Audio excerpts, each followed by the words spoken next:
everyone, Olivia Reiner here for Packers News, joined by Pete Dougherty, and we have a lot to discuss considering Aaron Rodgers just gave an interview on Jason Wilde and Mark Tauscher's show on ESPN Milwaukee.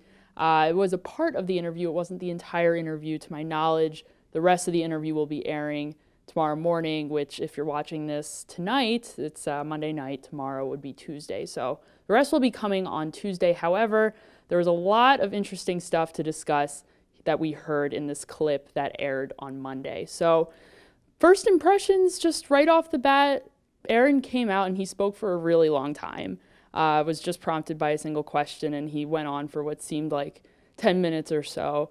And he started out by saying that he thought that the Bleacher Report piece from Tyler Dunne was a smear piece, that it was written by a journalist looking to advance his career, and that the former athletes who commented on it were irrelevant and bitter.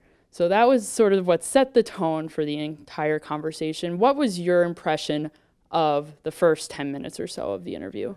Yeah, he clearly had thought out what he wanted to say. He had some points that he definitely wanted to make, some points that were priorities for him. It was a pretty impassioned defense of himself. I think, obviously he knows his reputation has taken some hits from this story. It's gotten a lot of national play, and of course in Wisconsin it's been a big thing.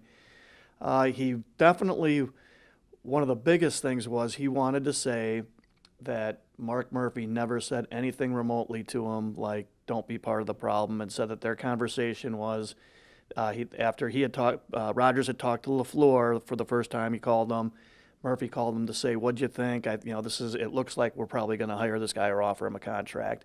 And he said that nothing remotely like, don't be part of the problem ever came up. That seemed to be one of the more important things that he wanted to get across. Mm-hmm. And related to that, Aaron mentioned that it was sort of a two-part discussion, sort of why would he take a new contract if he hated supposedly Mike McCarthy so much, and why would Green Bay offer a contract if they knew that this was a pre-existing issue? So that kind of speaks to that as well. Yeah, and he acknowledged that they had their differences.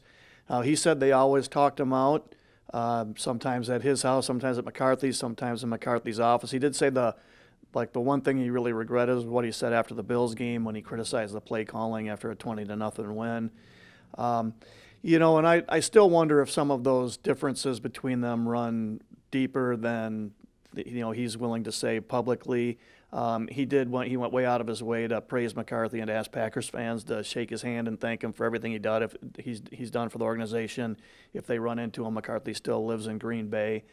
But that was a big part of what he was trying to say, was that he and McCarthy were too highly competitive. I think he called them both alpha dogs, and that these things are natural. The one thing that's still undeniable in all this is that the not seeing eye to eye with those guys, it still was a big reason why the team fell apart last season. And so I'm sure they did talk things out a lot of times, but you still wonder just how deep the differences between them about how they envisioned the way the game should be played, how deep that ran. So there is a lot to discuss here. We're not going to discuss all of it, but is there anything big that we learned? Is there anything new that came out of this interview, in your opinion? Not really, although I do believe, I tend to think that Murphy probably did not say anything like, don't be part of the problem. Doesn't sound like something Murphy would say to the quarterback. It just doesn't ring true. And so I believe Rodgers' denial on that. Otherwise, this is, I've worked on stories somewhat similar to this, and it's just like even with the draft, the more people that you talk to, you get opinions all across the map. And that's one of the things that jumped out about Tyler Dunne's story to me was it just depends who you talk to on their take on these things. It'll fade with time. And in the end, what matters is what happens on the football field. Yes, and there's a lot of football that is left to happen, especially as Matt LaFleur just began the Packers offseason program today. So they've got a whole new future to write. None of it, in theory, should really matter, but of course it is interesting to hear from Aaron Rodgers for the first time this offseason. So guys, what are your thoughts? Let us know. Follow us on social media. Be sure to share your opinions with us. We love to hear from you. Thank you so much for joining us. We'll see you next time.